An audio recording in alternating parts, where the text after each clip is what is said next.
రేవంత్ రెడ్డి గారు కూడా నిన్న అదే సందర్భంగా కాంగ్రెస్ పార్టీలో రకరకాలమైన వ్యక్తులు ఉంటారు.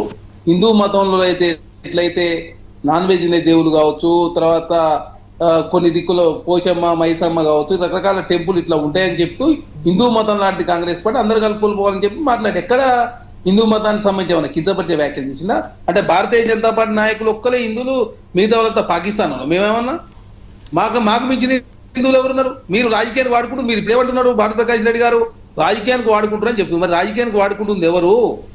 రాజకీయం కోసం వాడుకుంటుంది మీరు, రామ మందిరాన్ని వాడుకుంది మీరు, పుల్వామాను వాడుకుంది మీరు, బాలాకోడు వాడుకుంది మీరు, సింధూర్ ఆపరేషన్ బీహార్ వాడుకుంది మీరు.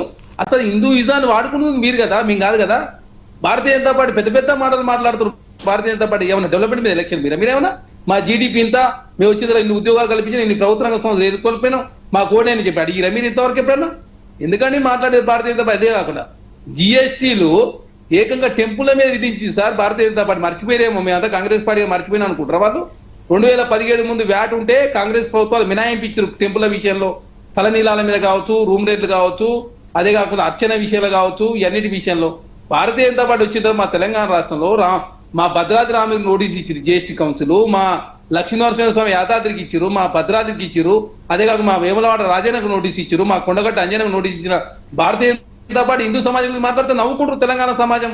మేము కూడా మాట్లాడతాం. మొన్న నేను ప్రెస్ మీట్ సమావేశం ఏర్పాటు చేసి ఈ జిఎస్టీ కౌన్సిల్ సంబంధించి పెద్ద ఎత్తున నోటీసులు ఇచ్చారు. ఏకంగా కోర్టుకు పోతాని చెప్తే 10% డిపాజిట్ చేయాలని చెప్పేసి జిఎస్టీ కౌన్సిల్ నిబంధన పెట్టింది. బండి సంజయ్ గారు, కిషన్ రెడ్డి గారు మాట్లాడాలా? హిందూ దేవుళ్లకు గురించి కాంగ్రెస్ పార్టీగా మేము మాట్లాడుతున్నాం. మరి మీరు ప్రతిసారి హిందువుల మీద ఏదైనా ఆరోపణలు వచ్చి మీరే మాట్లాడతారు కదా. మీ ప్రభుత్వం కేంద్రంలో ఉంది కదా జిఎస్టీ కౌన్సిల్. మరి దయచేసి ఎందుకు మీరు దీని విషయంలో స్పందిస్తలేరంటే ఇప్పటి వరకు భారతీయ జనతా పార్టీ స్పందించే పరిస్థితి మనం చూసినాం. కాబట్టి ప్రతిదాన్ని రాజకీయం చేసే కోణంలో భారతీయ జనతా పార్టీ ముందుకు పోతా ఉంది. కాంగ్రెస్ పార్టీ ఎక్కడ కూడా రాజకీయం చేసే ఉద్దేశం లేదు.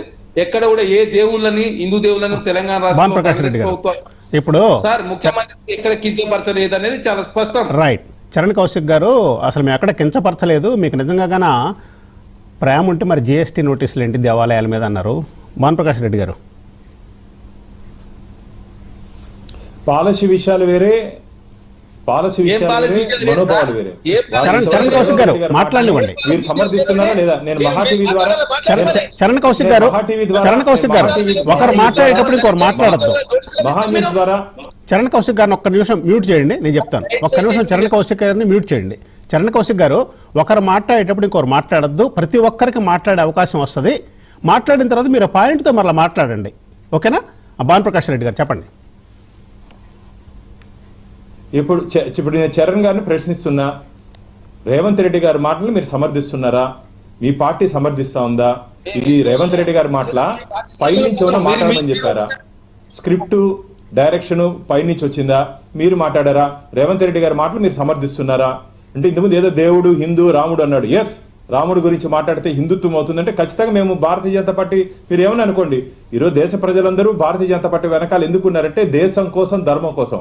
మళ్ళీ చెప్తున్నాం, దేశం కోసం, ధర్మం కోసం ఉన్నటువంటి పార్టీ భారతీయ జనతా పార్టీ. అందుకని మీరు ఇలాంటి పిచ్చి పిచ్చి మాట్లాడుతున్నారు కాబట్టి మీ అడ్రస్ గల్లంతయింది. భస్మాసుర హస్తం మారిగా కాంగ్రెస్ పార్టీ గుర్తు, హస్తం గుర్తు ఎక్కడ పోతే అక్కడ భస్మాసుర హస్తం అని చెప్పి ప్రజలు భావిస్తూ కాంగ్రెస్ ని ఎలిమినేట్ చేస్తూ వస్తున్నారు. ఇలా మాట్లాడడం వల్లే వాళ్ళు కేవలం ఓటు బ్యాంకు రాజకీయాల కోసం ఏదో ఒక వర్గాన్ని సంతృప్తి పరచాలని చెప్పి ఒక ఉద్దేశంతో వారు ముందుకు పోతున్నారు. కాబట్టి నేను అందుకని చెప్పింది, పదవులు, ముఖ్యమంత్రులు అన్ని తాత్కాలికం, భగవంతుడు ఎప్పుడు శాశ్వతం. కాబట్టి ఆయన జోలికి పోవద్దండి. పాలసీ విషయాల మీద మాట్లాడుకుందాం, ఎంతైనా చర్చించుకుందాం. భగవంతుని తీసుకొని రాజకీయాల్లోకి తీసుకొని ముడిపెట్టి మీరు ఇలాంటి చేష్టలు చేయొద్దండి. మేము చేసిన తప్పు అంటే దేశ ప్రజలు మమ్మల్ని సమర్థించి ఉండరు.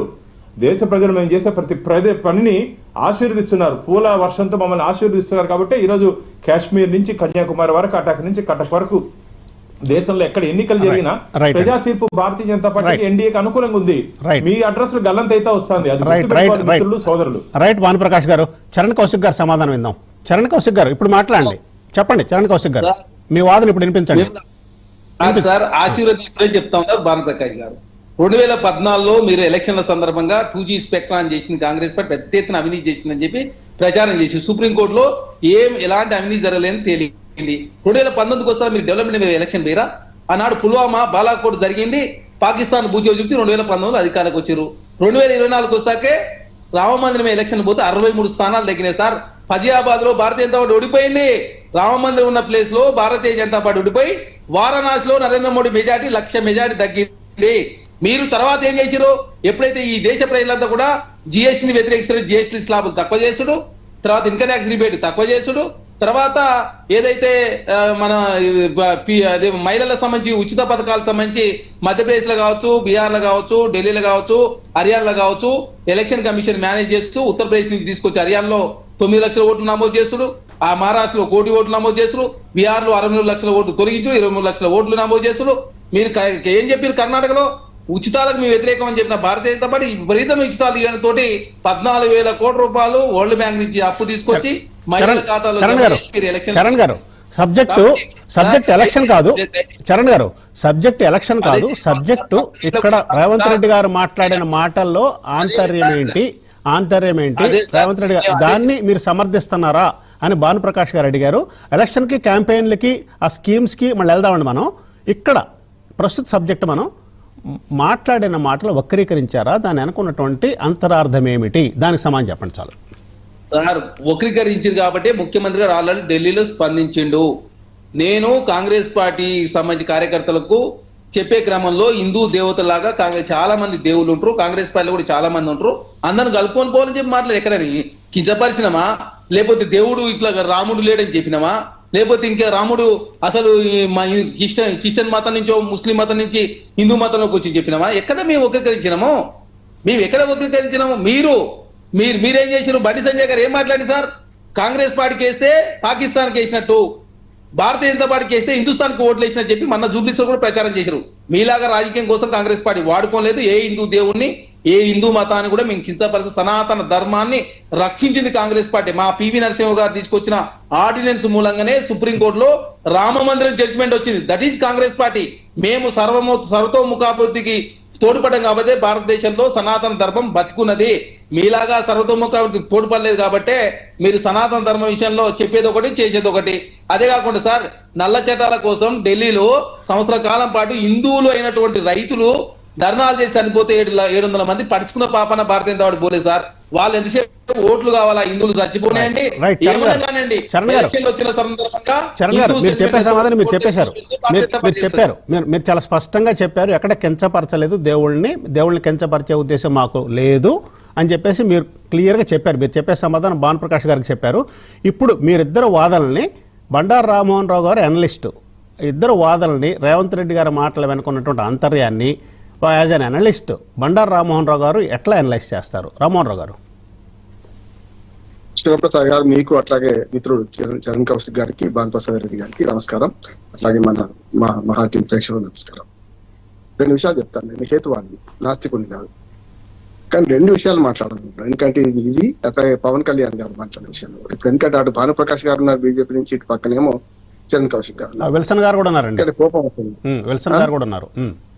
విల్సన్ గారు ఏమంటారంటే బీజేపీ ఉన్నది, ఇటు మిగతా పార్టీలు ఉన్నాయి, కాంగ్రెస్ ఉన్నది, అట్లాగే అటు ఇటు ఉన్నాయి.